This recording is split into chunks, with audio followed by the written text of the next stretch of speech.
Assalamualaikum warahmatullahi wabarakatuh.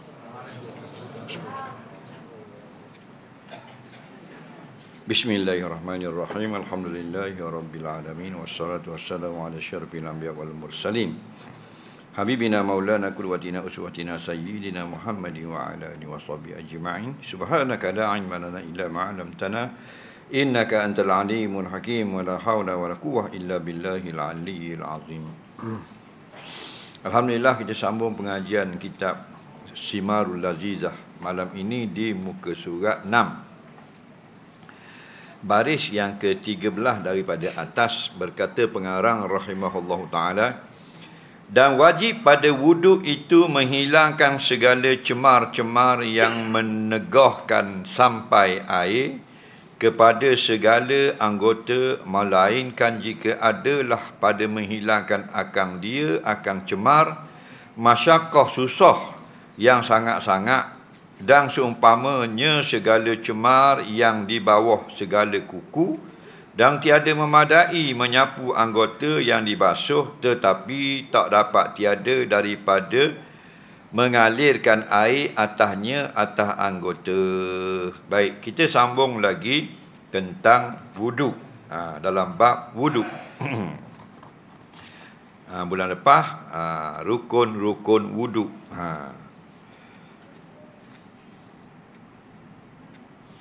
Sambung malam ini, dia kata lepas sebut 6 rukun wuduk, iaitu niat, basuh muka, basuh tangan, sapu kepala, basuh kaki dan tertib, 6 perkara. Dia nak khabar pula, wajib pada wuduk itu menghilangkan segala cemar-cemar yang menegahkan sampai air kepada segala anggota. Sebab air, bila kita ambil wuduk, mengenakan air pada badan. Kalau ada cemar ni maksudnya kotoran. Biasalah, tapi tak mesti kotor. Kalau benda yang bersih sekalipun, tak boleh juga. Maksudnya di sini ialah manik, suatu yang menghalang air sampai kena kulit.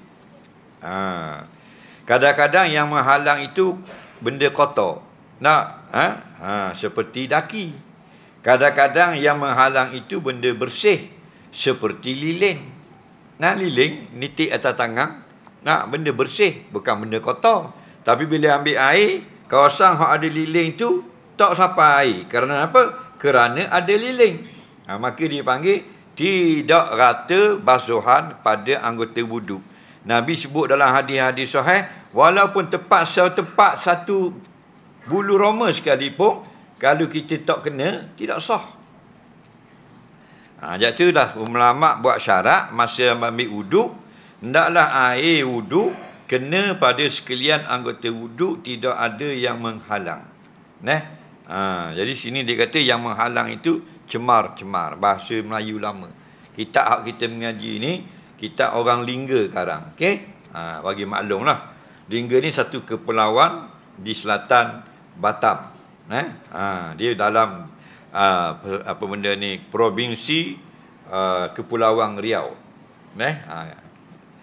Johor, Singapura, bawah Singapura tu ada pulau, banyak pulau.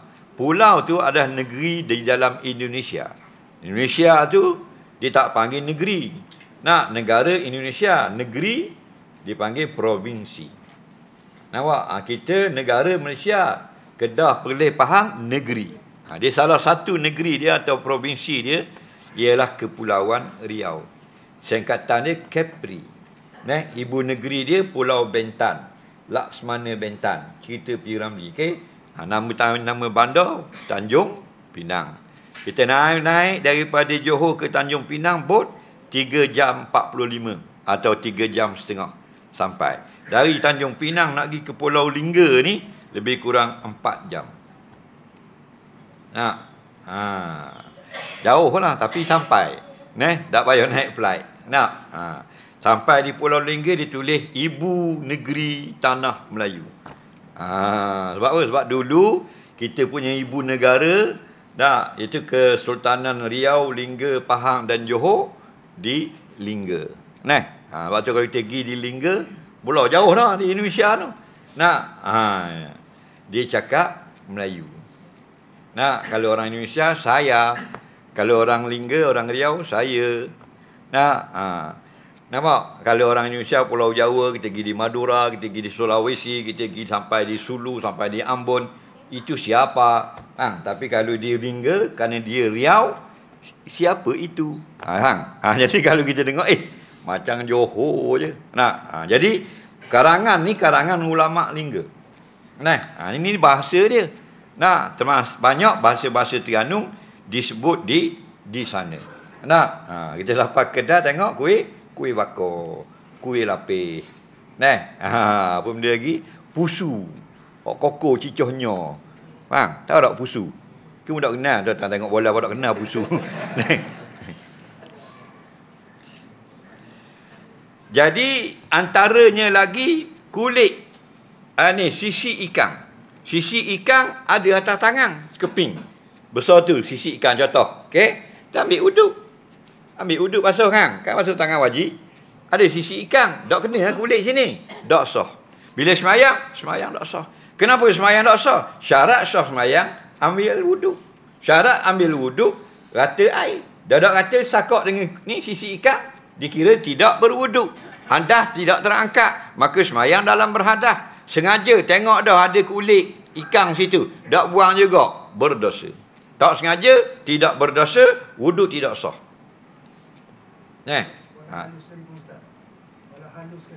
Halus, kalau halus sekira-kira kalau tengok mata orang biasa tak nampak. Mata $6 million man nampak. Faham lagi? Mata orang istimewa, maknanya kalau pakai kantar nampak.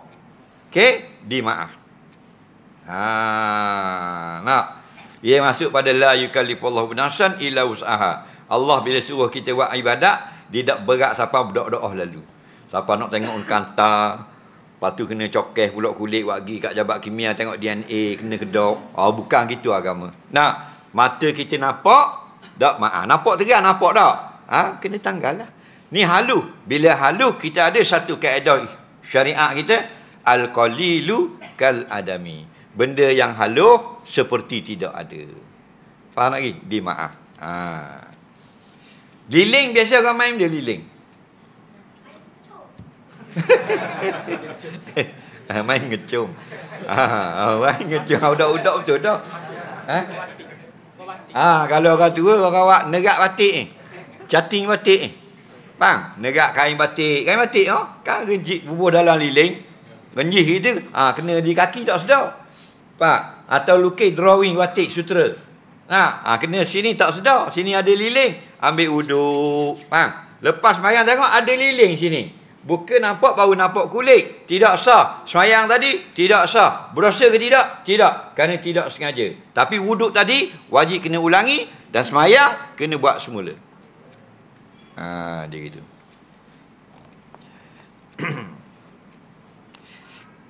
Biasanya kalau yang mengecat, kerja ngecat, kerja cat rumah, okey, cat kena kat tekak tak nampak tepi muka. Kalau bukan anggota wuduk tak ada masalah.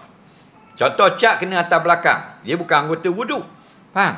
Wuduk muka, tangan, kepala dan kaki, itu anggota wajib. Cat di belakang, cat di lutut, cat di paha, tak apa. Tapi dalam masalah hadas besar tak boleh. Kerana anggota bagi junub sekalian badan, jami'ul badani. Orang kerja ngecat dengan cat masalah. Lagi benda orang kerja apa lagi? Orang kerja nerak kain, lukis kain batik, liling. Kerja pomeng mutu. Rajin tak? Minyak. Lekat-lekat tak sedar, tak sah semayang. Dah batu pomeng kena basuh kena basuh betul-betul biar licin. Siapa suruh kerja pomeng? Tambah rohak kerja bank. Anda kata, faham tak lagi? Kerja pomeng. Maknanya kerja pomeng kena bersih. Kerja main ikan, dia kerja jual ikan. Kita kata ikan, apa benda ikan khisi, 2 kilo, belah, buang sisi. Dia pun kak main sisi. Betul tak? Yang dia kekal sisi, ada sekeping, kena di tangan dia. Dia tak sedar, semayang zuhur, tak sah. Jadi kena cek. Kena cek. Hak halus-halus, dimaafkan. Kenapa? Tengok tak nampak, tapi sebenarnya ada. Dimaafkan. Najis, mughalazah, maaf. Kalau halus. Dia naik motosikal. RZ. Terengganu tak ada. Kalau belah Perak, Selangor banyak. Lori babi. Nampak? Lori bawa babi. Pernah tahu. Dia duduk tengok tak kita. Kita naik motor, dia motor benda ni. Nah, kita duduk belakang, tengok babi. 5-6 stekak babi merah tu lah. Orang kapi nak makan. Nak, orang dari ladang nak pergi sembelih. Kita duduk tengok kan dia. Nampak dia bersih. Bersih. Nampak sekor bersih. Nampak air nguh dia kena baju kita. Kita gigi cek tengok tak ada. Kering dah kot. Halus sangat. Dia maaf. Nampak terang ada sini titik dia tu. Wajib basuh 7 kali. Halus sangat. Tengok gini tak nampak. Ambil kantar beli kat DIY baru nampak. Dimaafkan. Kerana yang kata nampak yang tak boleh. Nampak pada mata yang mu'tadil. Mata yang biasa. Nampak. Oh air kecing babi. Oh inguh babi nampak terang dah. Wajib basuh. Nah, tapi kalau kena. Tapi cek tak jumpa. Dimaafkan. Kerana apa? Al-qalilu kal-adami. Kaedah kita pakai. Nah, sedikit sangat. Dimaafkan. Seperti tidak wujud.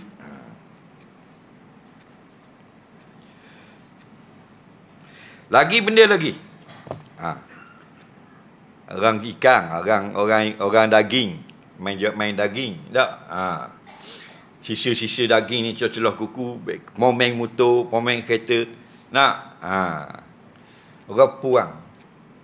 Orang puang. Tak? Dia pakai make up. Dia pakai make up, Kalau bedak sedikit dimaafkan. Tak ada masalah. Sebab apa? Sebab kalau bedak jenis yang bila kena air dia tanggal, maka bilasan yang kedua menyebabkan rata mukanya. Tapi kalau ada atas muka dia minyak, atas muka dia lemak dan sebagainya. Tak? Macam ni undercoat, muka dia ada undercoat. Rapang kan? Awak ingat anda sembuh lori ada undercoat. Nampak cemuita kali bini mu nak pergi jalan. Dia lepas mandi tu, dia duduk atas meja cermin, cemuita celah robot tengok. Mula-mula undercoat tu. Dia gonyoh ni. Gonyoh lu habis muka 3 keping, 3 lapis lah. Nak 3 layer. Lepas tu seperti clear. Metalik pula kediang. Oh, tak. Benda-benda lagu tu, make up tebal lagu tu, bila ambil wuduk kena tak kulit? Tidak kena. Itu manik min usulil ma' ilal adawi. Itulah penghalang dari sampainya air kepada anggota wuduk. Nak gincu ni ada buat dengan lemak, ada buat dengan gel, ada buat dengan minyak kelapa sawit. Buang kelapa sawit tu bini kita tu lama gincu tu. Lipstick tu. Apa benda ni? Lemak kelapa sawit. Lemak sayuran. Dia berlemak benda tu. Tengok dia lama di bibir dia tu, tak nampak lah kulit bibir dia tu. Keping jadi. Jadi bibir kita ni kalau ambil wuduk, masa basuh muka, wajib kena di bibir. Bibir sebelah dalam, kena buat gini baru nampak, tidak wajib basuh. Hak nampak terang di muka ni. Kita duduk ni nampak dah bibir. Dikira muka, wajib siapa air. Dah kalau pakai gicu, kena dah air. KL pergi make up di mall, make up di salon. Kita make up diri, senang lah. Orang KL hebat. Ada duit lah. Pergi salon, pergi mall, duduk muka make up. Tunjuk dulu contoh. Muka dia guna. Ni ada atu kopek, ni atu kubur, ni tu macam-macam weseng. Apa lagi? Ada tukang make up 200, 300. Jangan main-main. Orang ada duit tu. Masuk tu muka kelabu muka. Masuk. Tubik riau. Wow, macam bunga api muka. Comelnya tak? Sayang tak nak sanggah? Sayang bila sayang, tak payah mayang datang kata. Mu pergi mak ni 450, 280 tu. Kalau mu tangga dak dalam 2 jam. Dah kapang dah. Tak. Pakai dak semayang. Bila dak semayang, jadi api neraka lagi. Itu je lah. Nampak? Lepas kau black. Tak apa dak semayang pun. Hati baik. Pandai dia jawab. Semayang belum tentu baik. Anda dia. Geng-geng ni jangan peduli. hantam, kasih garing. Faham lagi? Jangan ra'i, jangan ambil hati. Inilah beracun-racun yang merosakkan umat Islam. Ramai orang terpengaruh. Nah, akhirnya habis. Jadi, saudara syaitan dalam api neraka belaka. Dia kata, semayang belum tentu jadi baik. Nah, tak semayang belum tentu jahat. Hak bodoh-bodoh, hak tak ada otak dekat lutut, betul juga. Nah, kalau semayang tak baik, tak semayang lagi tak baik. Faham lagi? Dia pakai ayat tu. Ayat tu semua tu ayat Yahudi belaka. Nak merosakkan umat Islam. Semayang belum tentu baik. Nah, ulama tidak maksum. Apa tujuan dia kata lagu tu? Supaya orang tak ikut ulama. Kalau ulama tak maksum, lagi tak boleh pakai. Betul tak? Dah ulama tak masuk, tak ulama, lagi tak boleh pakai. Tu cerita dia. Nah, yang maksum tu siapa? Bapakmu. Ketukmu. Dia kena ayat lagu tu. Tok guru tak maksum, dah yang maksum tokmu. Ketokimu maksum. Boleh tak? Dia kena lagu tu. Kurang hajar. Nah, ini semua ni racun-racun Yahudi laknatullah yang diserapkan dalam benih-benih orang-orang kita. Nah, supaya disebarkan, akhirnya hancur agama. Tok guru tunggang agama. Kalau tok guru tunggang agama, bapakmu mana molek dengan tok guru? Bapakmu molek pada tok guru. Betul tak?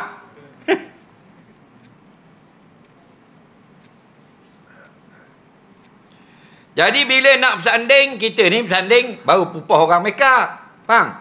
Nak menikah, kan panggil orang Mekah, tak ada salah pun. Islam tak larang dia nak kahwin. Faham? Tapi kena faham dalam bab-bab mengambil wuduk. Bukan orang larang Mekah. KL ada duit tadi, seminggu sekali.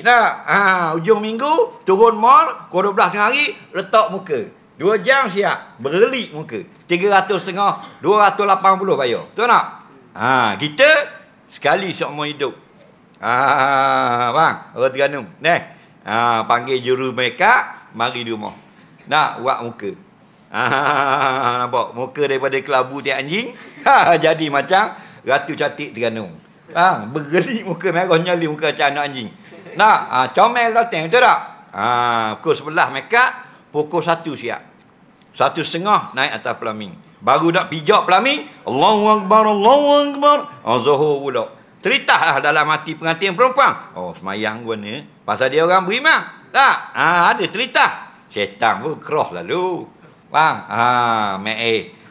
kali seumur hidup. Tak payah mayang. Nampak? Saya mek betul-betul juga. Kalau emak. Masuk neraka tu. Orang yang tak semayang, satu waktu dalam mazhab Hambali, kafir laknatullah. Jumhur ulama' dia kata mukmin fasik. Satu waktu tinggal. Dah kalau nak semayang juga, kena tanggalkan make-up. Sebab tu lain kali ingat pada pengantin-pengantin yang ni nak make-up tu, ambil wuduk dulu. Faham tak lagi? Ambil wuduk dulu, barulah bagi tukang dandan, baru mari. Tak ada masalah lah. Dia make up muka kita kat gigi, kita semayang je. Betul tak? Tak payah ambil wuduk.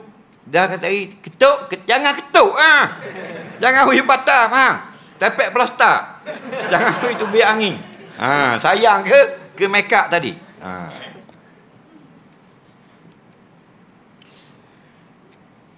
Dan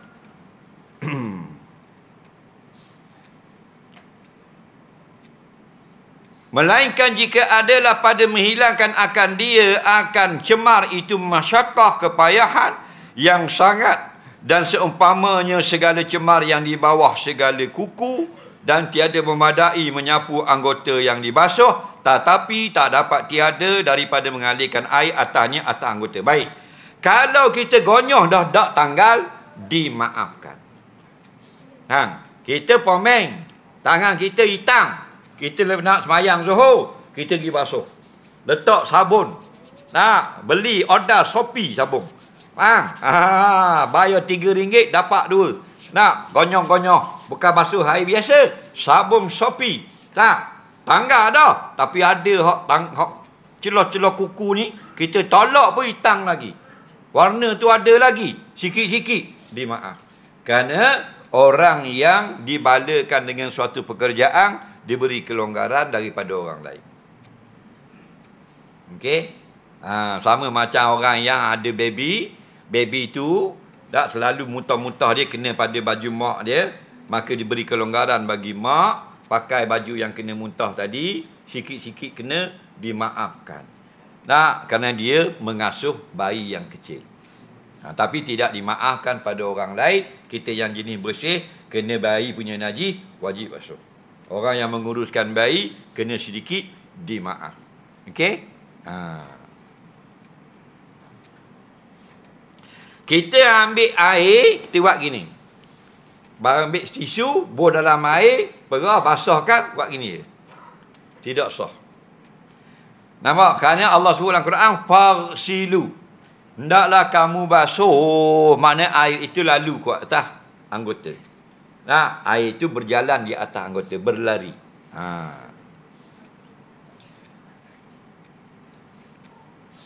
Dan apabila meninggalkan satu juzuk yang kecil daripada anggota, dan jikalau dengan lupa sekalipun, tiada sah wuduknya. Sikit je tak kena, besar ujung maceh je. Besar ujung lidi je tak kena atas dahi. Besar sikit je kena atas mana? Atas kaki dan sebagainya. Tidak sah. Nampak? Sebab tu basuh ni gini ni. Masa ambil wuduk. Biar rata ni gonyoh. Ada orang belah-belah cakap itu. Orang ni baik. Bola tu patut tak penalti. Patut tak penalti bola tu. Sini tak kena. Nah, bila gitu, bukan orang marah cakap bola. Faham? Bila cakap, tinggal sini ujung. Tak sah. Ngadir pun satu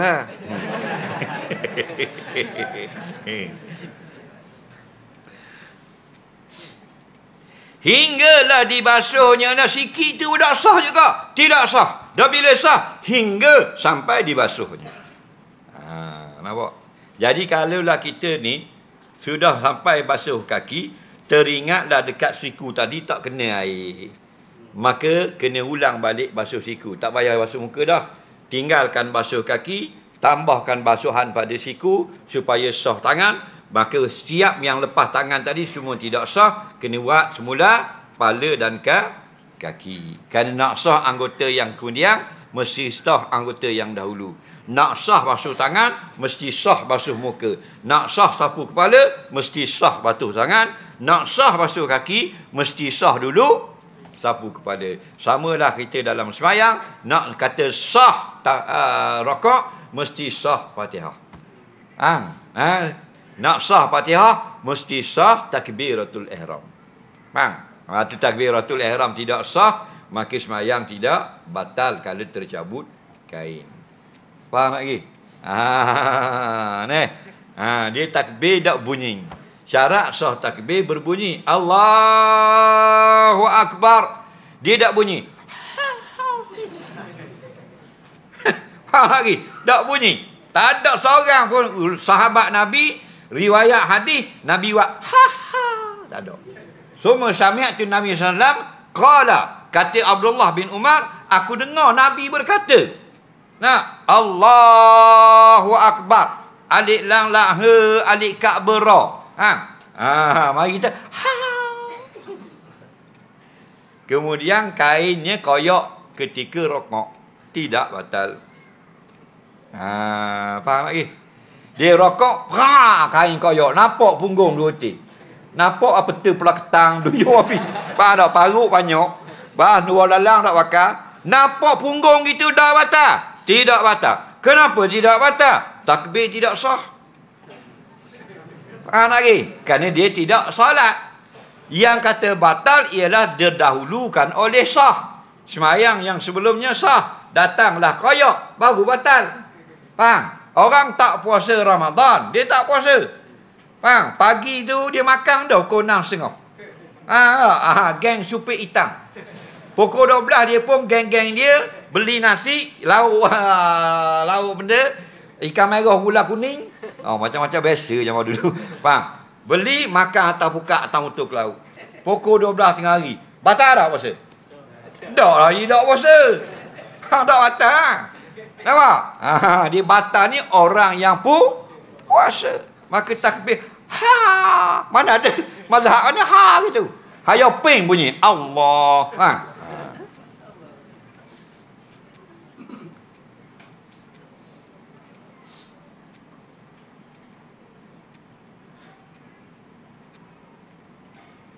Dan dikembalikan basuh segala anggota yang kemudian daripada tidak rata.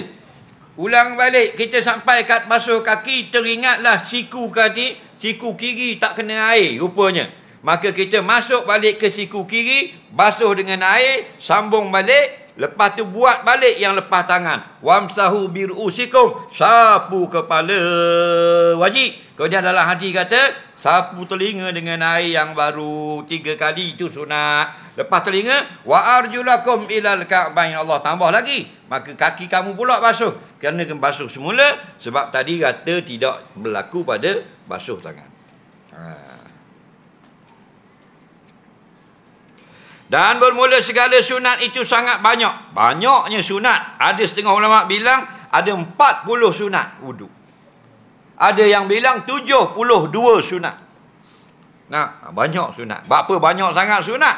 Kerana sunat itu benda yang menambahkan kelebihan akhirat.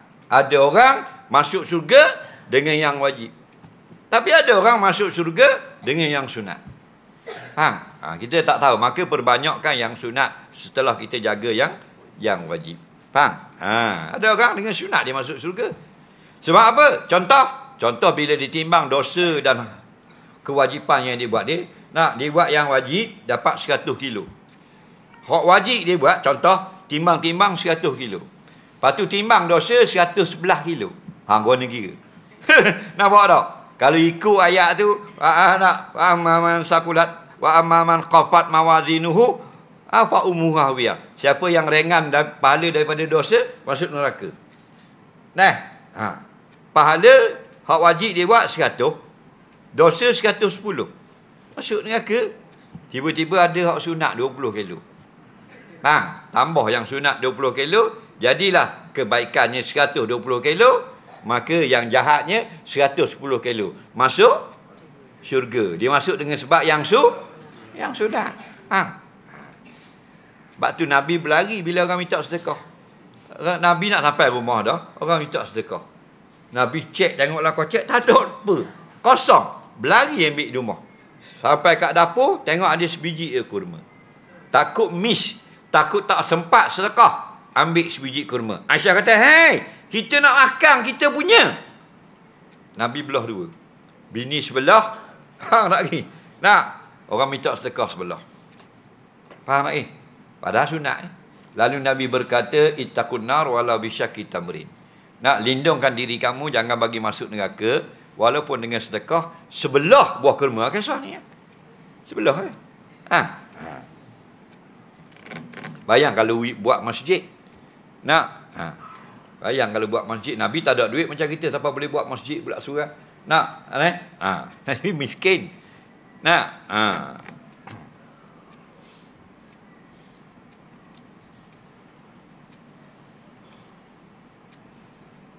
Sengah daripadanya menghadap kiblat padanya pada berwuduk. Siapa yang tak menghadap kiblat tidak berdosa. Tapi siapa berwuduk menghadap kiblat dapat pahala. Pak kadang-kadang membelakangkan kiblat. Kalau duduk gini, orang di ni ramai dah. Orang duduk kamar, Allahu Akbar. Takkan ambil kiblat kau. Tak apalah membelakangi. Tidak salah. Okey? Tak salah. Jadi kalau kita ada belah ni kosong, membelakangkan kiblat kosong, menghadap kiblat kosong juga, kita pilih yang menghadap kiblat kerana dapat satu pahala. Nampak? Dapat satu pahala yang berasingan. Lepas tu berwuduk menghadap kiblat. Dan membaca bismillah hal keadaannya berserta dengan awal membasuh tangan. Jadi baca bismillah. Siapa tak baca bismillah sah. Pandangan jumhur ulama lah, melainkan mazhab Hanafi. Mazhab Hanafi dia kata wajib baca bismillah. Okey? Itu pandangan dia. Pandangan majoriti tak wajib. Sunat baca bismillah. Di mana jika kita tidak berwuduk dalam jamban. Kalau berwuduk di dalam jamban, jangan baca bismillah. Baca bismillah di luar pintu tandas. Boleh ke berwuduk dalam jamban? Boleh. Dan yang kata tidak sah, haram. Yang haram itu berwuduk dalam mangkuk jamban. Tu yang haram. Dalam jamban lain. Dalam mangkuk jamban, dia cedok lah mangkuk jamban. Tu jeng tu. Dalam tandas, kalau kita berwuduk, harus. Tetapi jangan berzikir. Kalau nak baca bismillah, nak baca zikir-zikir dalam ketika wuduk, masa buka pintu tandas atau di luar. Situ baca. Kemudian habis itu kita baca doa di luar tandas. Okey? Jadi bismillah kalau kita tak baca, tak berdosa. Tapi ingat, setiap perkara yang baik, kalau kita baca bismillah, lebih banyak keberkatan. Ada satu hadis, kullu amrin zibalin la yubda'u fihi bi bismillahirrahmanirrahim fahuwa abtar. Atau kama qala, Nabi SAW pernah bersabda, setiap pekerjaan yang molek, tidak kita mula dengan bismillah. Maka jadilah abtar. Apa makna abtar? Qalilul barakah, sedikit keberkatan. Jadi mafhum mukhalafahnya, kalau kita baca bismillah, kasirul barakah, lebih banyak barakah. Apa makna berkat-berkat ni Ustaz? Ziyadatul khair lil akhirah, bertambah kebaikan hala ke akhirat. Macam kita tengok, pakai kerja puk panda puk panda je 3 tahun buang merah. Nampak? Ngatar kuih je rumah orang, boleh pergi Mekah. Nampak? Dia hipung duit, betul tak?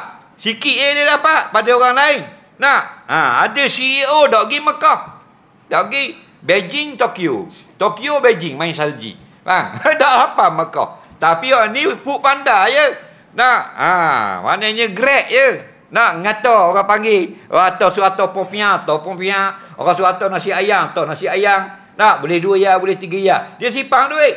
Boleh pergi Mekah. Betul tak? Apa? Berkat.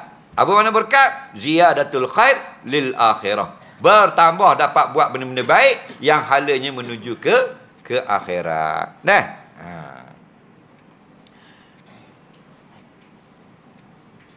Sekurang-kurang bismillah.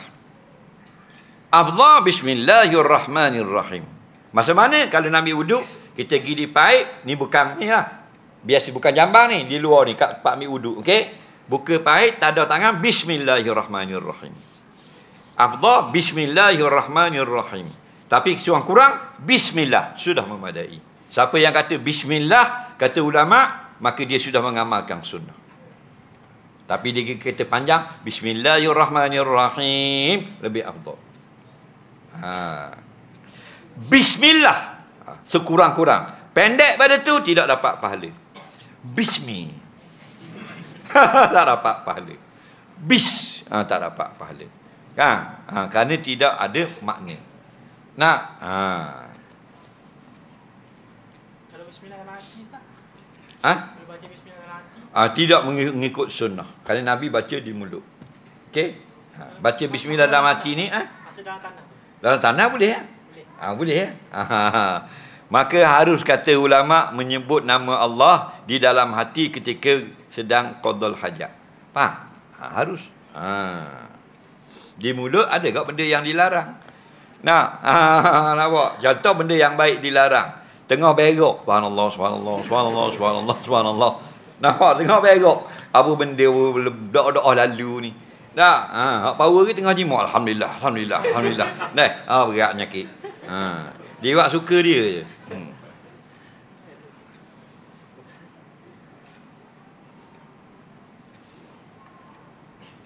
Dan membasuh 2 tapak tangan bersertanya hingga 2 gelang tangan. Basuh tangan mula-mula bismillah, yang kedua sunatnya basuh tangan. Gini. Buka paip, bismillah, basuh tangan. Sampai mana basuh ni? Apa sini? Ni bukan wajib, sunat. Sunat wudu. Okey? Kerana apa? Ikut sunnah. Kemudian berkoma, kemudian memasukkan air ke hidung. Berkoma, memasukkan air ke hidung, sunat. Kadang-kadang kita tak ada nak koma. Ada orang, kalau nak cepat, boleh kita tinggalkan yang sunat. Contoh, orang dah koma, Allahu Akbar, maka kita ambil yang wajib saja. Boleh, kerana nak kejar takbiratul ihram bersama imam. Nah, tetapi kadang-kadang wajib meninggalkan yang sunat. Ni kata ulama fiqh lah. Contoh, waktu singgah sikit nak habis. Kita baru bangun, kejut-kejut dekat dah nak masuk waktu asar. Zuhur tak semayang lagi. Maka wajib ambil yang wajib saja. Sampai ulama kata haram ambil yang sunat. Kenapa? Kerana waktu tinggal 4 minit lagi. Nah, kalau mengambil yang wajib saja sempat semayang dalam waktu. Kalau ambil dengan sunat, habis waktu baru habis wuduk. Maka wajib tinggalkan yang sunat. Itu keadaan jarang berlaku lah. Hujung-hujung waktu. Faham? Tapi kalau setakat qomat, Allahu Akbar, maka boleh lagi kita ambil yang sunat. Faham tak lagi? Berkoma masuk air ke mulut, matmadah. Dalam kitab fiqh, matmadah. Matmidu. Maknanya, masukkan air ke mulut. Apa tujuan? Nabi kata supaya bersih mulut kita. Ambil air dalam mulut. Mana mulut cara nak ambilnya? Ambil dengan penyebok, boleh. Ambil dengan tangan, bubuh dalam mulut, boleh. Buka paip, tadah mulut, masuk terus dalam mulut pun boleh. Cara basuh, ada 5-6 cara dalam kitab-kitab fiqh. Cara yang paling afdal ada 2 cara. Cara yang pertama, cebok dulu dengan tangan, bubuh dalam mulut, berkoma, buang air. Cebok yang kedua, berkoma, buang air. Cebok yang ketiga, berkoma, buang air. Kemudian cebok yang keempat, yang lain pula, cebok, masuk air ke hidung dan lepaskan. Masuk air ke hidung, lepaskan. Masuk air ke hidung, lepaskan. Cara yang kedua, satu cebok, mulut dan hidung. Okey? Cebok, bubuh di mulut dan ujungnya di hidung. Cebok yang kedua di mulut, ada sikit dalam ni di hidung. Faham tak lagi? 3 kali buat, jadi boleh 2, mulut dan hidung. Mulut dan hidung. Istinsyak, masuk air ke hidung. Tak? Masuk air ke mulut, sunat. Kemudian kita kocok air dalam mulut, biar bergerak-gerak, sunat yang lain. 2 pahala situ. Dah. Apakah diharamkan telan air koma? Tidak haram. Gogok, telan. Bila haram? Bulan puasa. Nampak? Masukkan air ke hidung sunat, keluarkan balik sunat. 2 pahala di situ. Tak, dalam kitab tu Ibn Hajar 2 pahala. Cuma nak ajar cara masukkan air ke hidung. Ramai orang tak erti. Dimasukkan air ke hidung sampai lemah. Sebab apa? Sebab banyak sangat. Caranya begini. Airnya sedikit, jangan penuh tangan. Sedikit saja dalam ni. Sebelum masuk air ke hidung, hendaklah kita tarik nafas dulu. Faham tak? Tarik dulu. Bila tinggal hujung dah nafas, baru tarik. Baru dia masuk sedikit. Itu sunat. Ulama fiqh sebut dalam kitab 4 mazhab. Ambil air, sikit, tarik dulu. Habis dah, baru letak. Baru dia masuk, sikit. Nimu daripada nafas baru. Nyanda, nampak? Lemah. Lepas tu sesema, habis tisu ni. Sesema. Pasal bodoh. Nampak tak? Dia ikut suka dia. Kita dengar dia orang ajar. Ingat tarik dulu. Habis dah nafas. Tinggal. Tak ada nafas dah. Buat gitu. Buat kuat. Buat gitu. Dia tak masuk banyak. Pasal apa? Nafas sudah habis. Tengok ni. Kali lagi. Dia masuk sikit dalam ni sahaja. Faham? Ni nafas baru. Faham? Nyanda kena. 2 kali wuduk dah mayang terus. Nyala mata-mata macam ngisap ganja. Faham lagi? Pasal tak betul. Dalam kitab Jawi ada. Kitab Sabilal Muhtadin. Ada. Okey? Syekh Arsyad Al-Banjari. Kitab Arab pun banyak ada. Boyah Murtasyidin. Tak?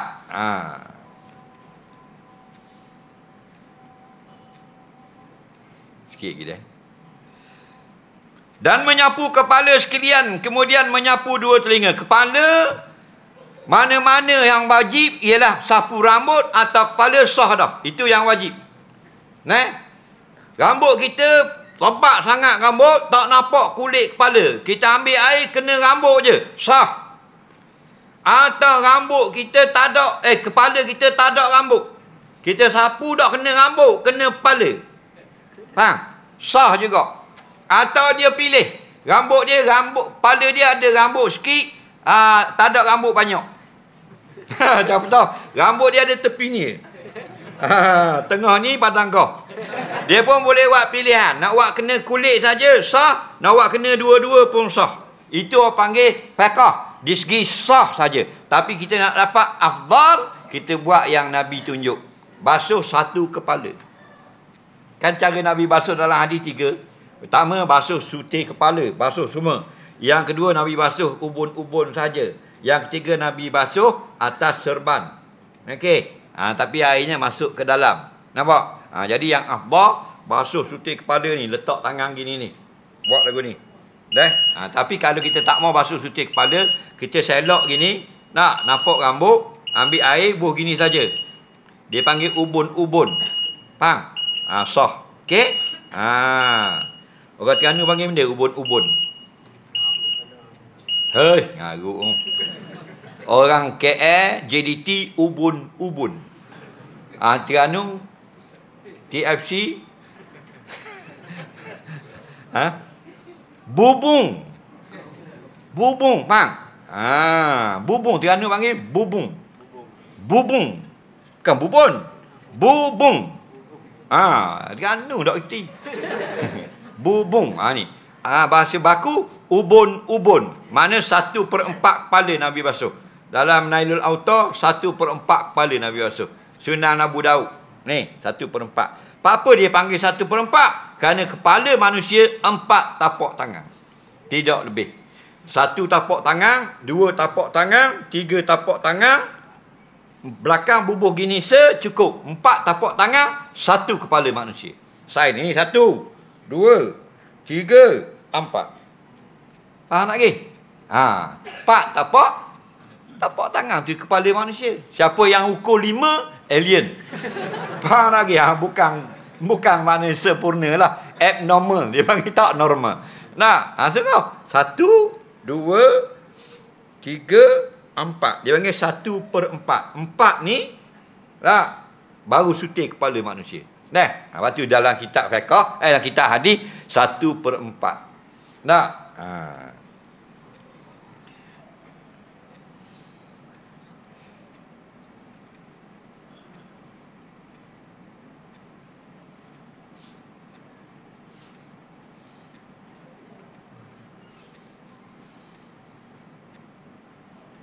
Dan menyapu 2 telinganya, wallahu a'lam. Dilancarkan pungutan derma, sumbangan tuan-tuan dan puan untuk pengurusan Masjid Pulau Ketam kita dan maslahah umat Islam sekitar. Petugas bangun menggunakan beg karung berwarna purple, warna ungu seperti yang tertera di hadapan ini untuk memungut sumbangan derma. Sila bergerak sekarang dari hadapan masjid ke belakang. Bagi yang nak memberi sumbangan melalui online, bila masa boleh, Bank Islam 13053010017581 atas nama Ketuan Masjid Pulau Ketam. Nak bayar bil elektrik masjid, akaun TMB 220825586404 atas nama Cik Ayu Usman. Kedua-dua nombor akaun Bank Islam dan TMB ini kita letak dalam saya punya kuliah di Facebook, TikTok dan YouTube. Tidak buang dah sampai bila-bila lagi wujud. Boleh tengok di sana.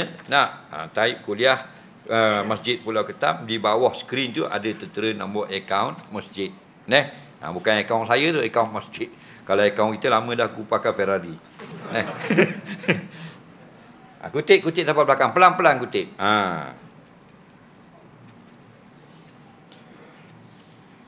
Sambil kita beri sumbangan derma untuk masjid, kita tengok soalan. Anak-anak besar belaka dah, kerja belaka dah, tapi kerja biasalah. Gaji tak banyak sangat, ayah sihat dan muda lagi, masih kerja buat lagi. Tapi nafkah mak tu, ayah macam malas je nak cara dah. Ayah suruh anak-anak pula lah wi nafkah ke mak. Kadang-kadang anak-anak pun tak cukup pang. Buana gitu jadi anak-anak wajib bagi ke dak. Baik. Ayah masih bekerja, anak sudah bekerja belaka. Nah, jadi terlepaslah nafkah anak-anak. Ingat kita wajib beri nafkah anak yang boleh bekerja daripada lahir sampai dia mampu berdikari. Contohnya katakan umur 20 tahun dia boleh berdikari kan. Maka itulah sekadarnya wajib kita tanggung dia. Okey? Bila dah boleh berdikari, dah boleh bekerja sendiri, maka tak ada lagi kewajipan atas ayah. Adapun mak, lain.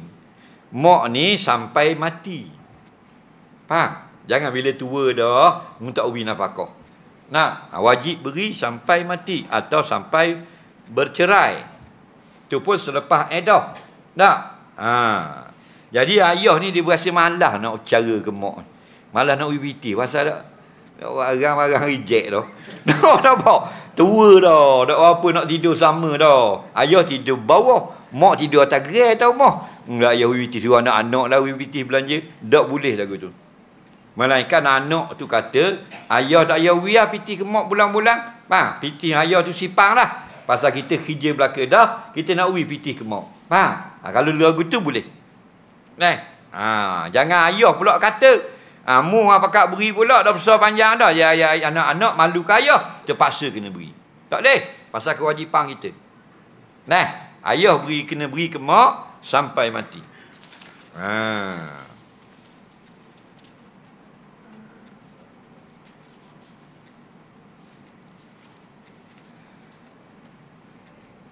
Apakah hukumnya seorang laki-laki yang ada misai, dia buat warna hitam misai dia?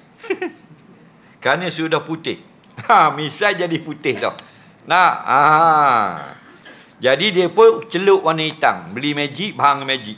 Faham? Dengar baik-baik. Apabila beruban, dua pendapat ulama sunat, ditukar warna uban itu dengan dicelup warna yang lain. Sunat.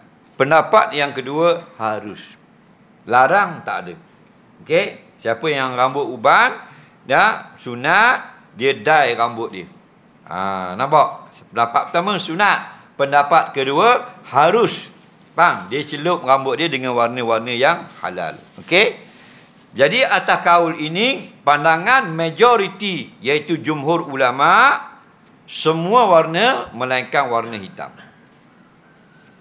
Ada pun warna hitam di sisi majoriti haram. Okey? Ada kaul yang mengatakan tidak haram, dia celup rambut uban dia dengan warna hitam. Kaul ini kaulun dhaifun. Pendapat yang dhaif. Okey? Siapa yang nak taklid, silakan. Tapi kalau jadi mufti, kena fatwa dengan pendapat yang rajih, yang muktamad. Itu kaedah fatwa tak? Syarat fatwa. Tapi sekarang pelik-pelik ni mufti fatwa. Kau syah lah fatwa. Kau marjuh. Kau dhaif. Itu pelik-pelik. Kalau kita sebutkan takut nak itirak dia pula. Kadang-kadang mufti dia tarjih antara mazhab 4. Dia bukan faqih pun. Dia boleh tarjih. Nampak? Dia boleh tarjih, boleh. Tapi awak ahli tarjih. Nampak? Awak ahli. Boleh ya? Macam kita nak baca 7 qiraat dalam semayang jadi imam. Boleh? Awak ahli dia. Silakan. Tapi kalau bukan ahli, janganlah. Faham? Nanti rosak. Jadi maksudnya, kalau awak nak dye warna hitam, nak inaikan dye warna hitam, pendapat jumhur ulama haram. Warnakan hitam semula, misai yang beruban. Tapi pendapat yang dhaif tidak haram, makruh. Okey? Saya khabar pandangan dah. Awak nak ikut mana-mana ikut lah.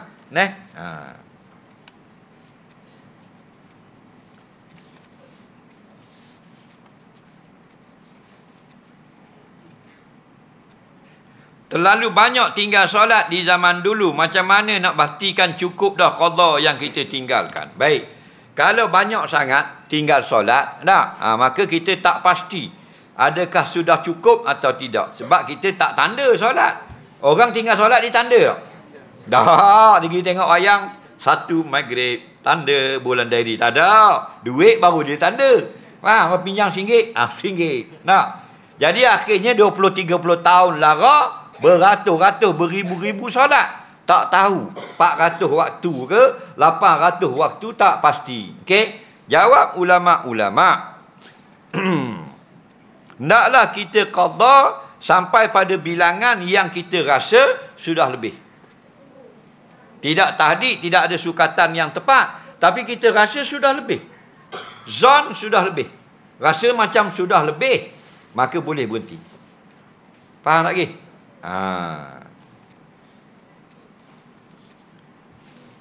Dah tak rasa apa-apa pun, dah tak qada lagi. Tinggal 4,000 waktu, sekutir dah qada lagi, nak rasa apa benda. Faham? InsyaAllah, mu akan ada satu perasaan nanti, rasa macam lebih dah. Maka kata Syekh Ibn Hajar Al-Haythami, kalau lebih sungguh, yang lebih itu jadi solat sunat.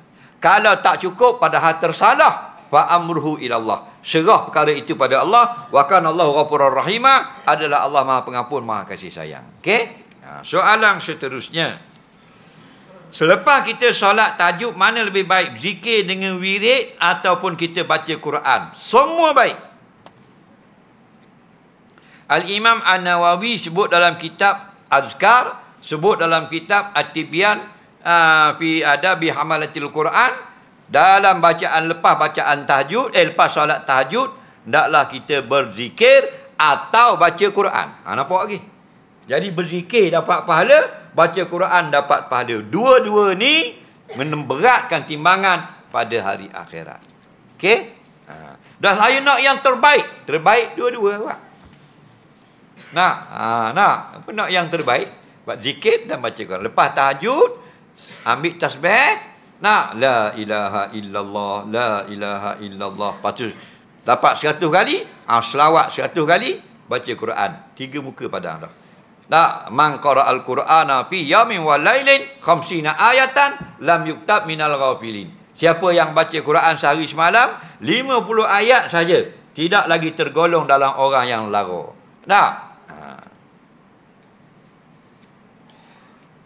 Kita haid, lepas tu akhir haid dia jadi kuning. Ada haid lagi. Sebab kalau tak ada haid pun kita memang ada masalah kekuningan. Terima kasih. Ni awek tanya. Nampak? Dia haid, dia habis haid kekuningan. Dengar baik-baik. Kalau kamu tidak ada masalah keluar kekuningan, yang ada keluar hanyalah haid yang berbagai warna, maka semua warna itu adalah haid. Faham lagi? Haid ni ada berapa warna? Ada 5 warna. Dalam mazhab Hanafi tambah 1 warna. Warna hitam, warna merah kehitaman, warna merah, warna koko, warna kuning. Ni 5. Pandangan jumhur ulama. Okey? Hitam macam minyak tar. Nampak tak? Merah kehitaman. Okey? Lepas tu lagi rendah lagi sikit, kuning. Koko. Merah saja. Koko, kuning. Jadi kalau awak hari-hari suci tidak ada keluar apa-apa, maka hari-hari haid, 2 hari hitam, 2 hari merah, 2 hari koko, 1 hari kuning, semuanya haid. Kerana semua itu warna-warna haid. Okey? Contoh, 2 hari pertama hitam, 2 hari yang kedua merah, 2 hari yang ketiga koko, hari yang ketujuh kuning, semua haid. Faham lagi? Yang kuning ni tidak haid, gini. 7 hari merah, 23 hari kuning. Faham lagi? 7 hari merah itu haid, 23 hari kuning itu keringat, bukan haid. Okey? Warna-warna haid ni orang ajar lah kalau orang nikah. Malam pengantin. Faham lagi? Malam pengantin tu kita masuk kat pengantin. Sembahyang sunat nikah 2 rakaat. Suami pengantin laki-laki jadi imam, pengantin perempuan jadi makmum. Ambil ubur tangan, bobol letak atas ubur-ubur dia, minta doa kebaikan dan minta jauh daripada keburukan. Lepas tu suruh dia mengucap 2 kalimah syahadah. Tanya dia rukun sembahyang berapa perkara. Rukun Islam, rukun iman, rukun wuduk, rukun syahadah. Kemudian tanya haid berapa hari, kuning ke merah ke. Tanya lagu tu. Tanya tak masa nikah itu. Mungkin lopak ke. Wah, macam rimah gila. Nampak tak? Tak tanya pun. Tengok puan duduk atas kaca, lapar. Sungguh. Ya, kamu suka kamu sendiri tu. Nak, tanya hukum-hukum. Nah, dok lari waktu tanya hukum tu.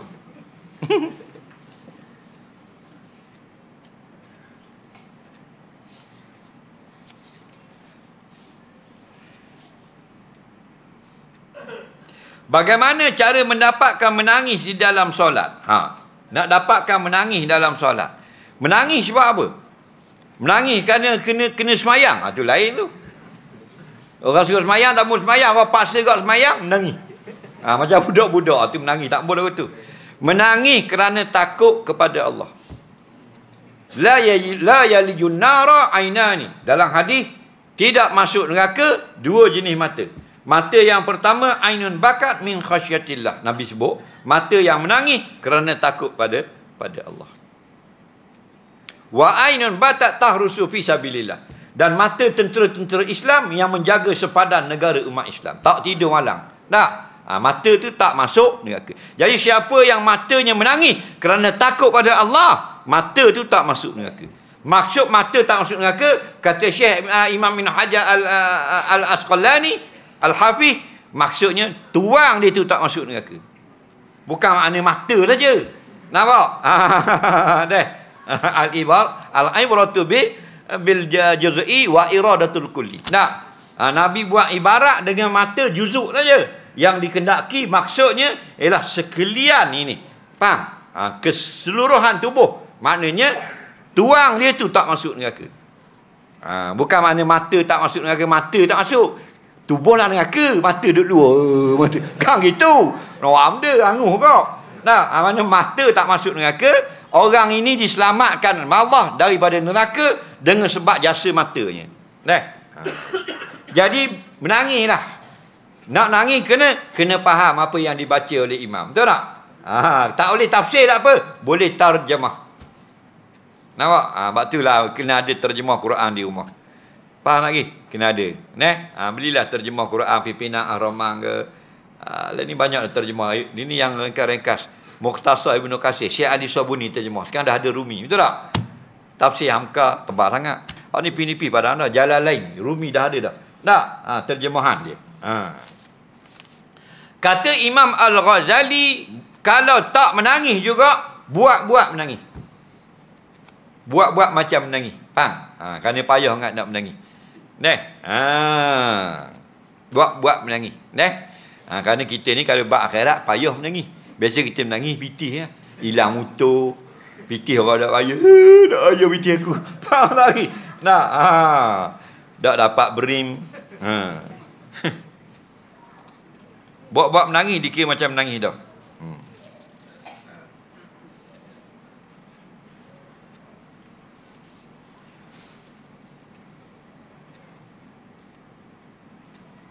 Isteri yang kerja tanpa mahram tapi pulang lewat malam, tak ada apa ke atau tak ada hukum dan cara? Tempat kerja hanya ada 2 perempuan saja, yang lainnya. Baik. Kalau isteri kita keluar rumah bukanlah sampai 2 marhalah, boleh. Tetapi jika ada kemudaratan, ada fitnah, ada membahayakan diri isteri, tak boleh. Walaupun tak sampai 2 marhalah. Dekat saja isteri dia kerja 2 km, tapi boleh membahayakan nyawa dia, tak boleh keluar. Atau fitnah, tak boleh. Tempat kerja dia berduaan saja dengan laki-laki staf kerjanya, tak boleh. Faham lagi?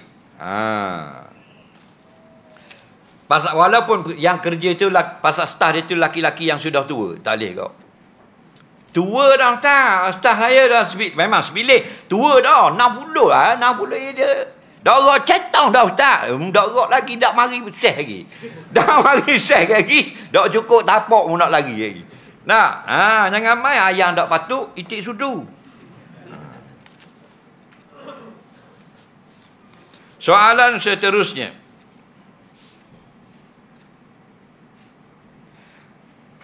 Yang ingin kahwin muda, apakah nasihatnya? Molek. Kerana Nabi suruh kahwin muda. Kerana apa? Lebih cepat kita kahwin, lebih kita menjaga mata dan kemaluan. Nabi kata, ya ma'asyara syabab, wahai orang-orang yang masih muda. Pemuda-pemudi, putera-puteri, siswa-siswi, remaja-remaji. Man istata'a minkumul ba'ah fal yatazawwaj. Siapakah di kalangan kamu yang muda tapi sudah boleh menjadi suami atau isteri? Fal yatazawwaj, berkahwinlah. Fa innahu aghaddu lil basar, kerana berkahwin muda itu lebih menjaga pandangan. Tidak lama tengok punggung awet. Nampak belalok mata-mata. Wa ahsan lil farji, dan menjadi perisai bagi kemaluan. Soalan seterusnya. Bolehkah anak-anak tahu keburukan pasangan kita? Jangan beritahu ke orang. Kalau dapat tahu, maka orang yang tahu saja. Sebab itulah yang paling bahaya orang yang paling rapat dengan kita. Siapakah orang paling rapat dengan kita? Suami atau isteri kita. Tak serapat orang lain. Faham? Suami isteri lah, tidur sebatang, makan sepinggang, berok selubang. Faham tak lagi? Bini kita duduk berok lah jambang, kita buka pintu masuk dalam. Faham tak ada hal. Maka banyak tak kita tahu dia tahu kita. Sebab tu bila berlakunya perceraian, jangan cerita. Kerana apa? Kerana kita yang paling tahu banyaknya aib dia dalam tangan kita belaka. Isteri kita tahu lebih banyak ke atau kawan WhatsApp kita tahu? Isteri lebih tahu. Betul tak? Tapi bab itulah jahat bila kita cerai, memang kita waktu baik habis. Tengok dalam TikTok. Suami waktu baik rahsia isteri, bila cerai tak? Isteri keluarkan rahsia suami. Suami kata gini ke isteri, bekas isteri dia, isteri jawab balik begini, suami samang di bala boleh ni, isteri jawab aku peguang ni pula. Kita tukang baca, tukang masuk ni, anu masuk belah ni, aku masuk belah ni, jadi jahat belaka kita. Bila kita sayang kita ke laki kita, kita kata macam-macam. Tiada lah macam abang, baik sungguh. Bila? Masa baik. Tunggu cerai lagi. Masa natang beruk. Nampak dia kata, dia tulis dalam Facebook, natang beruk. Apa? Pasal habis. Dia katalah beginilah, kita habis aib suami dia buat keluar, habis aib bini dia waktu habis. Dia balik cerita ke mak dia. Cerai? Cerita ke mak long, cerita ke mak ngoh, cerita ke mak ngah, mak su. Kau sedap mak ngah tambah. Mak ngah kemar ratung, dok akan jolim. Jeng tu. Mulut jahat tu. Apakah hukum tak nak kahwin? Tak nak kahwin sudah. Dah hukum kahwin, sunat. Nampak? Sunat. Hukum berkahwin, sunat. An-nikahu sunnati. Nikah itu sunnah, jalan aku. Jalan tu maksudnya aku suka. Dan itulah jalan aku. Jadi kalau tak nak kahwin, tidaklah haram. Asalkan jangan sampai waman raghiba an sunnati falaisa minni. Apa maksud tidak suka pada berkahwin, bukan jalan aku? Maksudnya tak berkahwin tapi sekedudukan. Okey, ramai dah di barat sekarang, dia tak berkahwin, ada anak.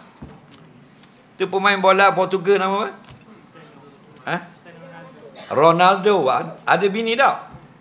Tak ada, tak berkahwin. Faham? Tapi anak dia. Anak ramai. Itulah trend hidup sekarang di barat. Tak kahwin ada anak. Tak. Siap ada tua. Faham lagi? Itu salah belaka tu. Jadi itu maksud Nabi. Siapa yang tak berkahwin tapi ada isteri di rumah, tak kahwin pun, bukan jalan aku. Sesat ni. Faham? Jadi siapa yang tak kahwin tidak haram. Kerana kahwin itu sunat. Okey? Antara imam-imam yang tak kahwin, Imam Ibn Taymiyah. Yang kontroversi tu kan. Lagi siapa? Imam Nawawi rahimahullahu ta'ala. Tidak kahwin juga. Tapi mereka tak kahwin bukan ada masalah, kerana banyak sibuk dengan mengarang kitab. Imam Ibn Taymiyah karang kitab, Imam Nawawi karang kitab.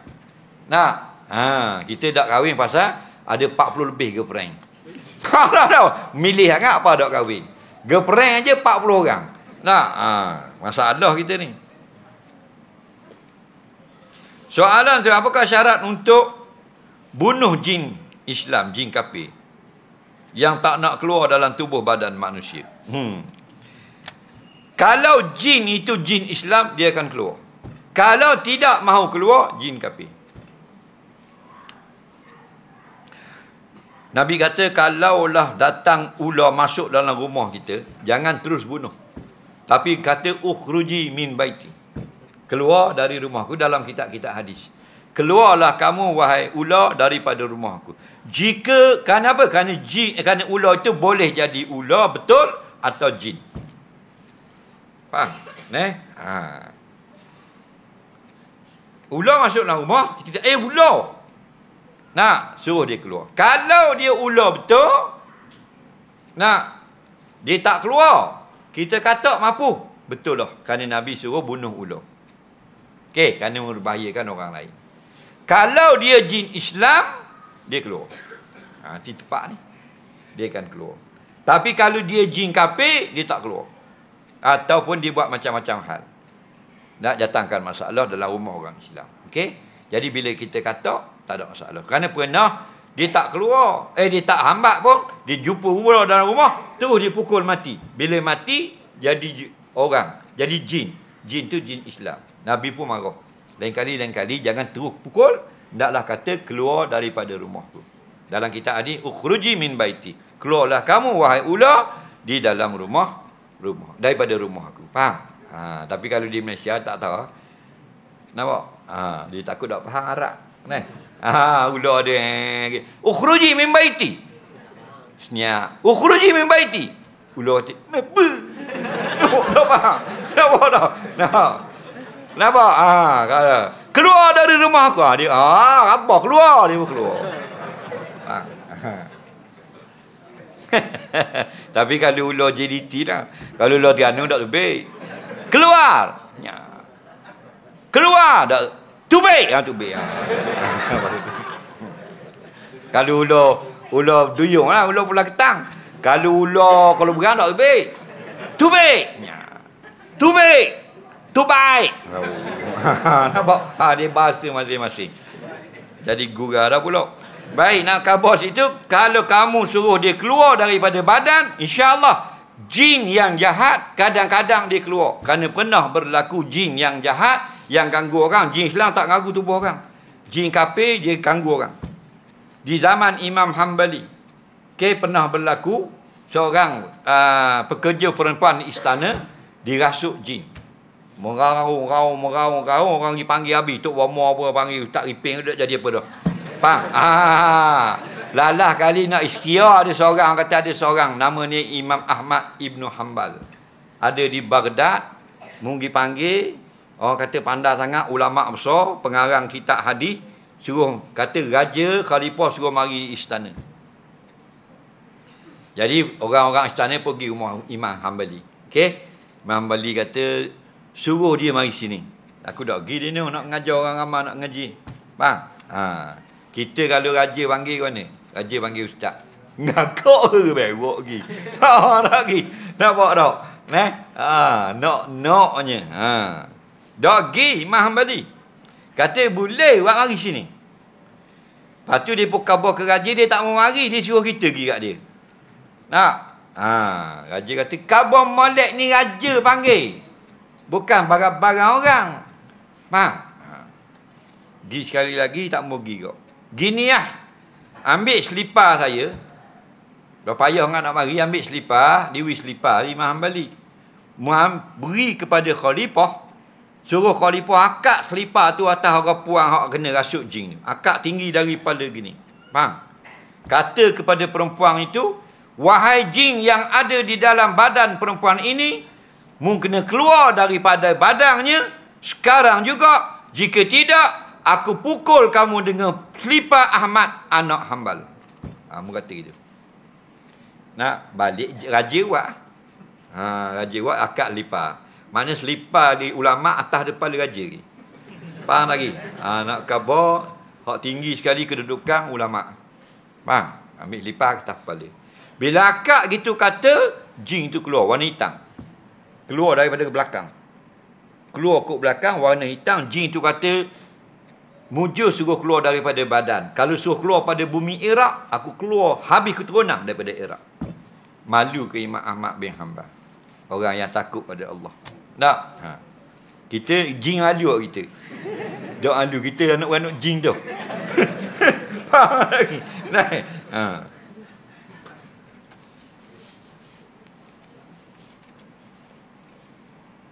Soalan seterusnya,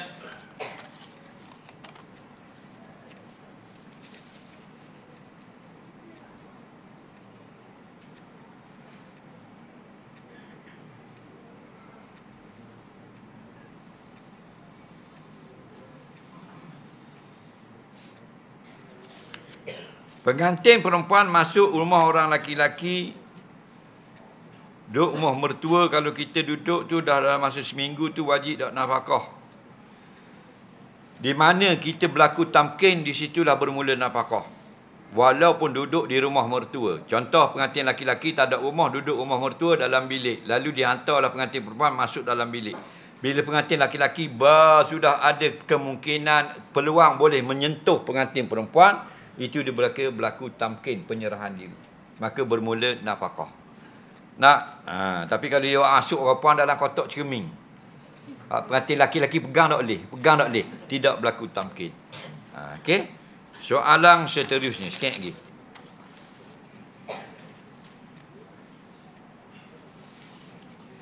Berlaku kes bunuh ke atas anak OKU. Kata-kata untuk doa untuk ibu bapa mangsa. Allahu Rabbi. Setiap anak yang mati kecil, siapa adalah, anak itulah yang menjadi jalan syurga bagi ibu bapa.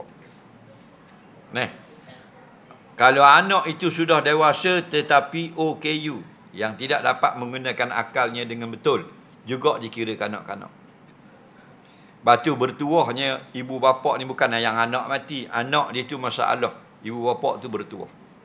Anak dia Down syndrome, anak dia autism, anak dia lembam, macam-macam hal.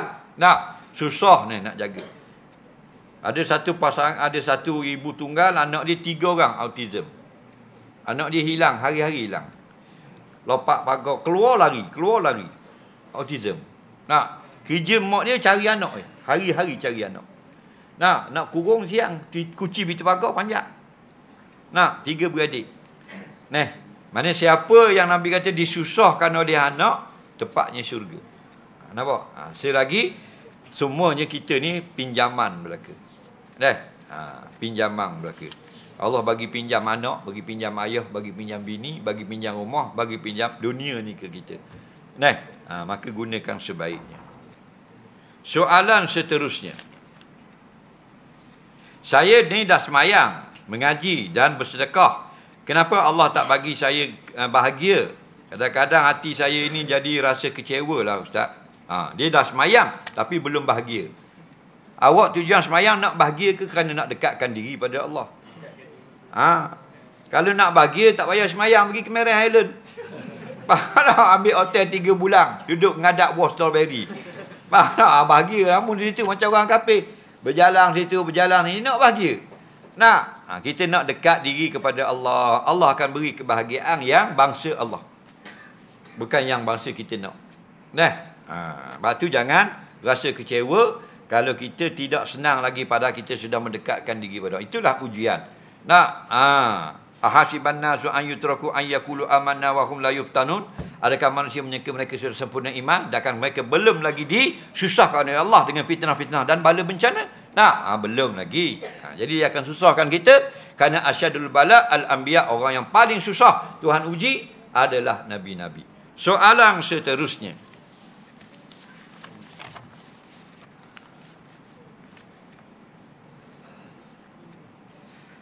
Batal tak solat kalau tak sengaja ketawa? Dia tak sengaja, bukan nak ketawa. Kata ulama, jika keluar 2 huruf ataupun 2 ton, 2 bunyi, maka batal kalau sengaja. Kalau tak sengaja pun begitu juga. Tetapi kalau sedikit tidak membatalkan solat. Tapi macam perkataan lah.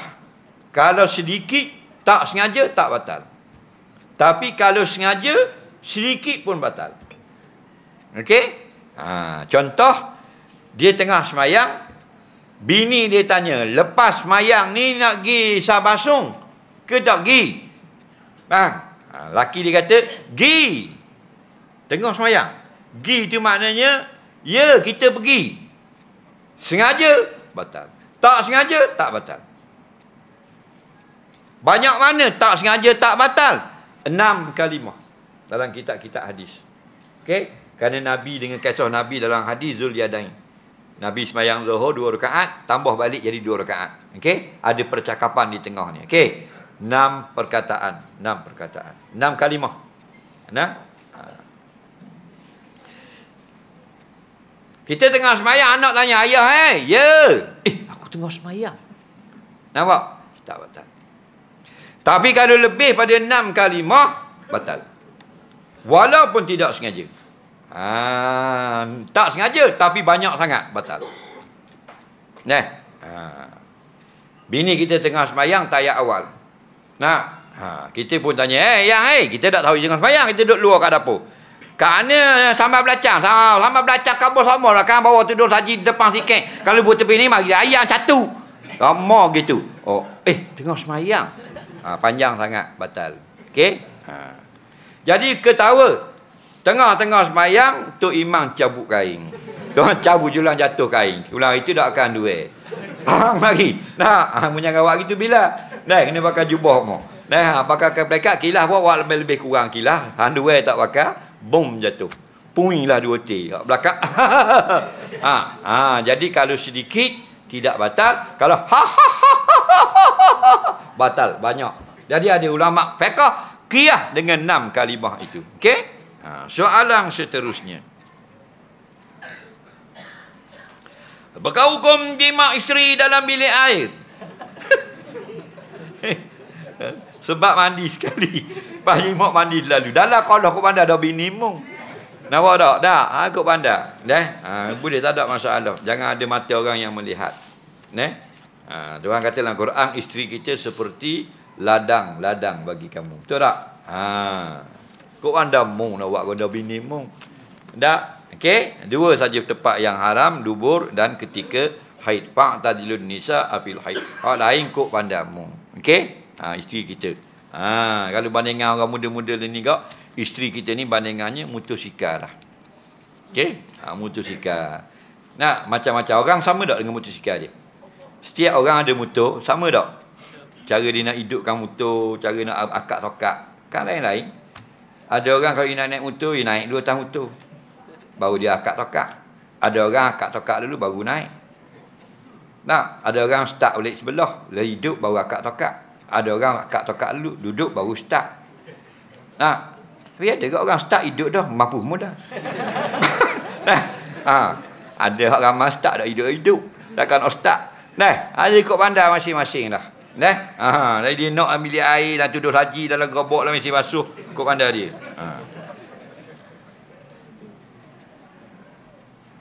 Kenapa saya duduk di majlis ilmu teringat akhirat?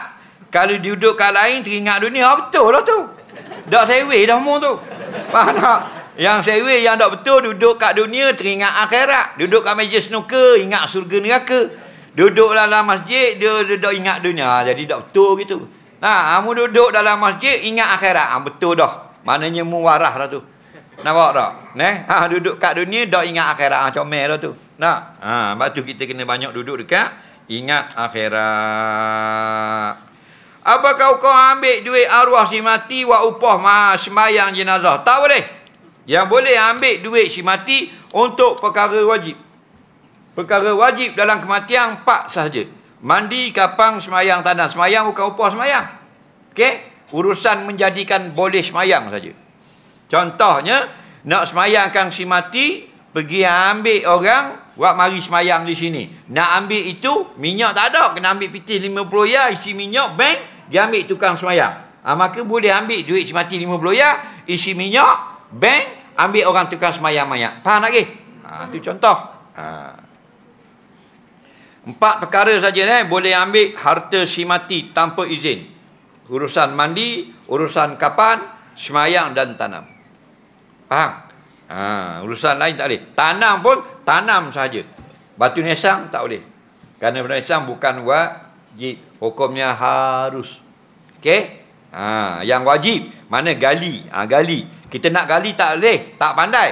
Ada orang boleh nak gali, bukan anak-beranak kita. Kita pun minta tolong upah dia. Saya upah awak 100, gali kubur ayah saya. Dia kata saya setuju. Kena bayar RM100. Faham? Dan boleh ambil duit si mati. Faham? Kalau bilik air sekali dengan tandas cuma ada dinding kat tengah-tengah yang mengasingkan tandas dan tempat mandi. Kalau ada diasingkan sekurang-kurang 1 hasta tingginya dinding, dikira suku dah. Boleh dikira suku, bermakna situ tempat kecing, sini tempat wuduk, ada dinding tinggi sehasta, sudah memadai, dikira tempat yang asing, boleh membaca doa. Soalan seterusnya.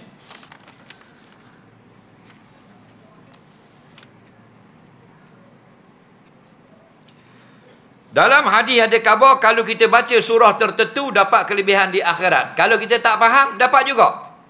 Jawabnya kalau awak baca tak faham, dapat tak pahala? Okey, dalam hadis banyak. Baca surah ini, kelebihannya ini.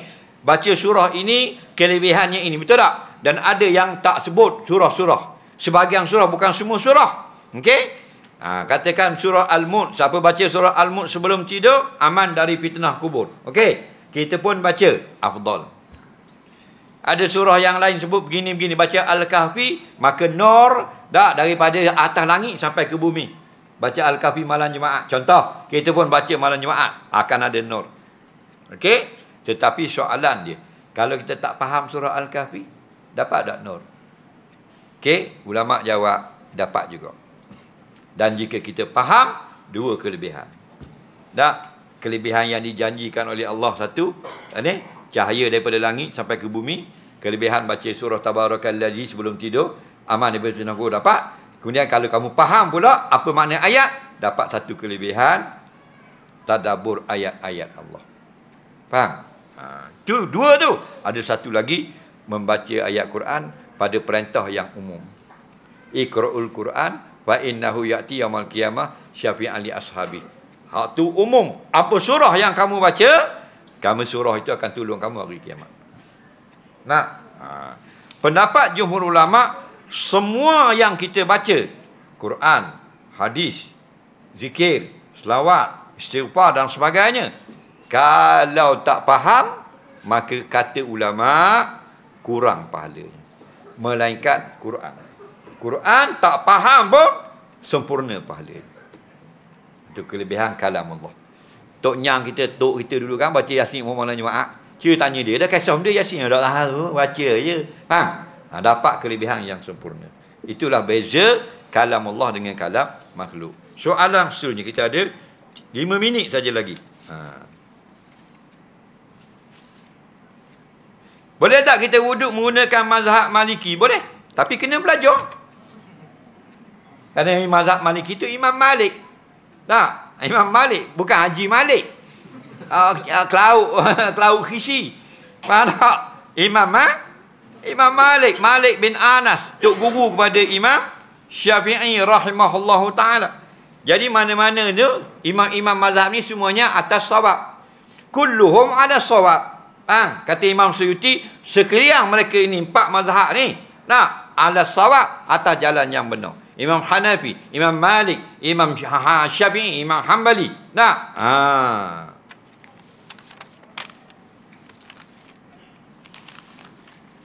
Dan mereka berselisih, itulah rahmat. Nampak? Waqtilafuhum rahmah. Perselisihan pandangan mereka itu kebaikan bagi kita. Jadi kalau mu nak ikut mazhab Maliki, boleh belajar. Saya nak baca warah pula, boleh? Wadduha, nak baca belajar. Faham? Jangan tak belajar, jangan tiru-tiru. Copy YouTube, jangan. Belajar dulu, ambil guru. Lama mana boleh baca waras? Kalau nak belajar dengan Bilal. Boleh? Ni ada. Nampak? Ini Syekh Bilal. Kalau nak mengaji Quran, belajar dengan dia. Ni Syekh Bilal. Inilah satu-satu Bilal yang tak melaungkan azan. Tak, pasal dia jadi imam. Jadi kalau nak belajar sekarang, kita baca hafaz. Imam kita Asim, bacaan hafaz. Wadduha wal laili idza saja. Nak baca wadduha ni, baca dengan Syekh Bilal. Lama mana? Kalau sudah pandai hafaz, nak pandai waras. Berapa lama? 6 bulan?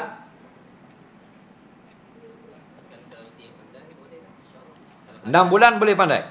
6 bulan boleh pandai. Okey? Kena ada guru. Faham? Apa boleh baca waras? Wallaili idza saja. Jangan ikut-ikut suka. Kena ada guru. Kalau tak ada guru, jadi tak waras. Okey?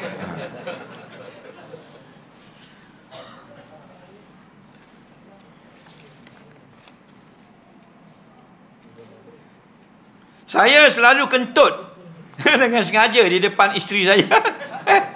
Kentut saya pula kuat dan berbau. Apakah hukum perbuatan tersebut? Dia kentut depan bini dia. Dia gini. Bini kita kalau kita buat benda yang menyukakan dia, benda itu tidaklah dia ada nas haram pada syarak, hukumnya harus. Ada tak nas haram pada syarak kentut depan orang? Tak ada bila tak ada, yarji'u ilal urfi, balik pada uruf. Okey, pada kebiasaannya orang suka tak? Tak suka, jangan buat. Melainkan bini dia suka. Tapi kalau benda yang ada nas dilarang syarak, tak boleh. Contoh dia mencarut dilarang syarak. Tapi bini saya suka, haram juga. Yang kata kalau bini suka boleh, bini tak suka jangan, ialah benda yang tidak ada nas pada haramnya. Kentut depan orang tak ada nas pada haramnya. Jadi balik pada kebanyakan manusia suka tak? Tak suka jangan buat. Tapi kalau bini dia suka tak ada masalah. Bini dia kalau dia tak ketuk tak makan nasi. Jadi kena ketuk dulu. Kuat makan. Tu kalau ada bini lagu tu. Faham tak lagi? Tapi banyak kan orang tak suka lah. Nak kuat pula tu. 2 papan latar cabut. Boom, ketuk. Nyanyi ke bini. Jangan buatlah lagu tu. Tanya bini suka tak? Yang suka tak I kentut lagu tu? Suka korokmu. Nampak? Jangan ketuk gitu.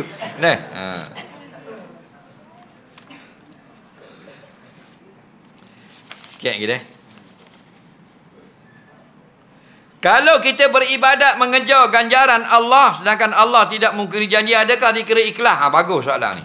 Dengar baik-baik. Kalau kita ni buat amal akhirat, baca Quran, kita sedekah, kita pergi masjid, kita berjuang, kita mencegah kemungkaran, kita berjihad, tapi nak ganjaran. Jawabnya ikhlas atau tidak, tengok ganjaran siapa. Kalau ganjaran yang disediakan oleh makhluk, tidak ikhlas. Faham?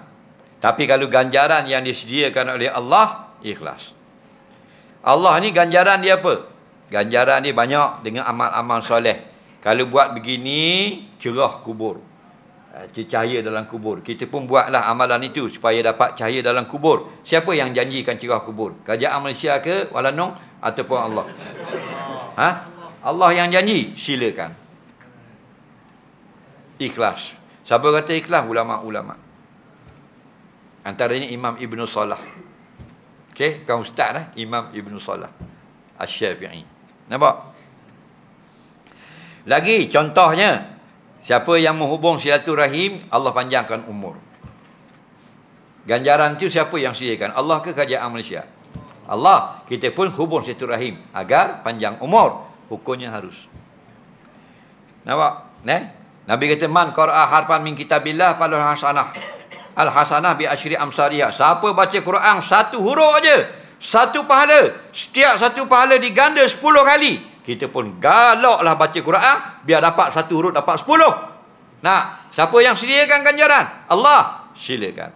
Yang tak boleh kita beramal dengan amal akhirat nak dapat ganjaran yang dijanjikan oleh makhluk.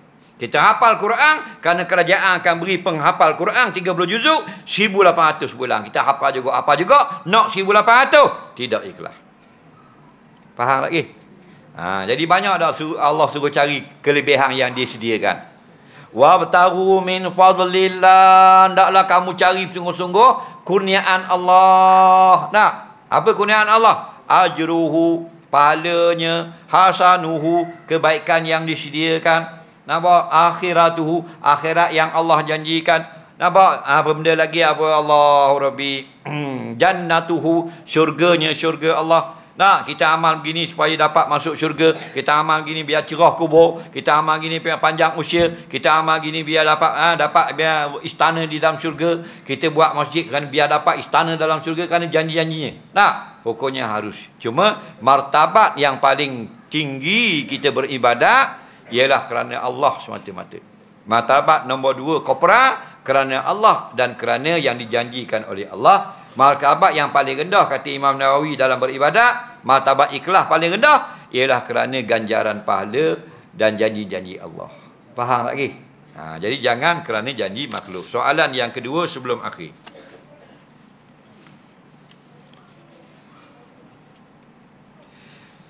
Saya pegawai kerajaan bahagian Selenggara dan membuat pemilihan kontraktor mengikut giliran. Ada setengah kontraktor memberi duit selepas klaim kerja mereka dapat. Tapi duit tersebut bukan untuk dapatkan giliran kerana dia memberi selepas klaim. Bolehkah saya gunakan duit tersebut?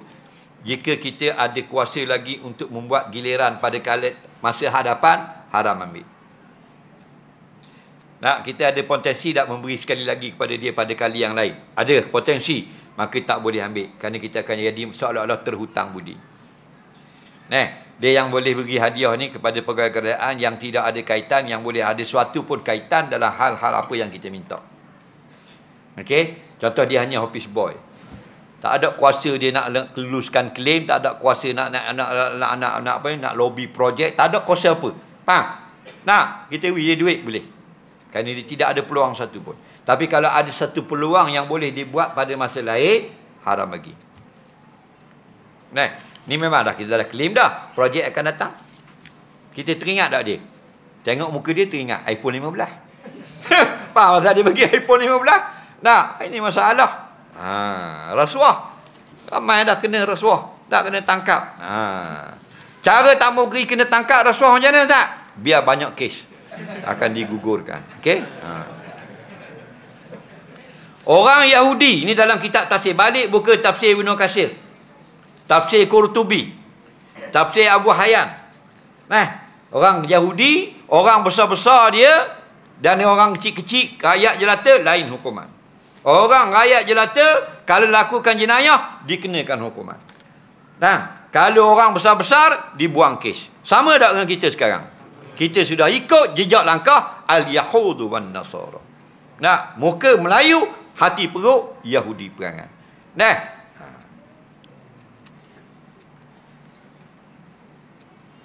Adakah dosa memadamkan pahala? Soalan terakhir. Ini nanti Ustaz lain jawab.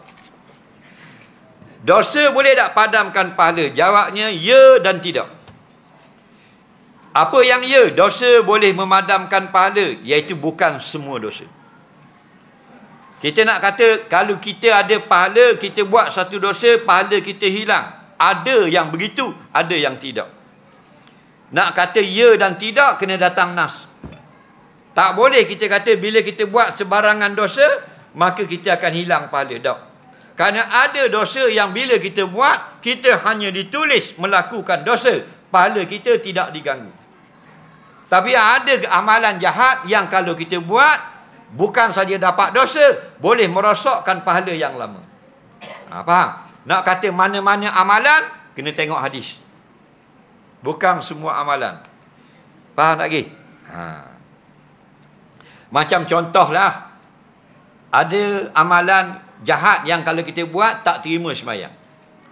Ada yang tak terima tu secara umum, la tuqbal salatuhu, dan ada yang disebut dengan bilangan hari, la tuqbal salatuhu arba'ina yauma.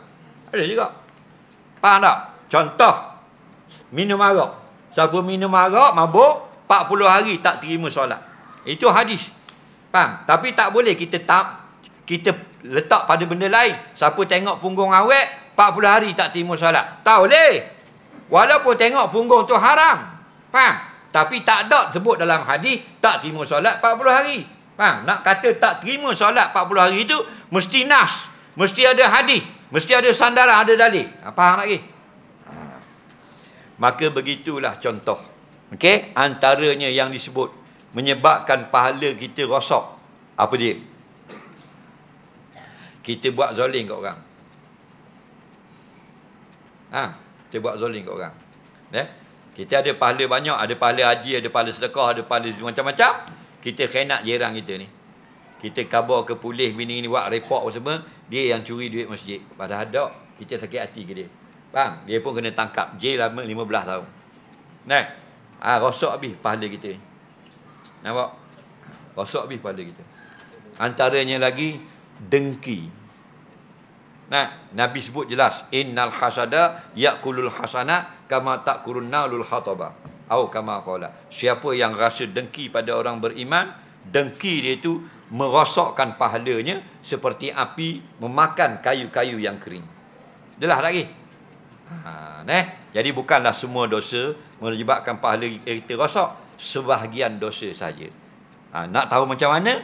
Belajarlah. Duduk dalam majlis ilmu. Wallahu a'lam. Bismillahirrahmanirrahim. Allahumma anfa'na ma 'allamtana, 'allimna bima yanfa'una, rabbana zidna 'ilma, rabbana atina fid dunya hasanah fil akhirati hasanah wa qina adzabannar. Wa sallallahu sayyidina Muhammad wa ala alihi washabihi wasallam. Walhamdulillahirabbil alamin. Assalamualaikum warahmatullahi wabarakatuh.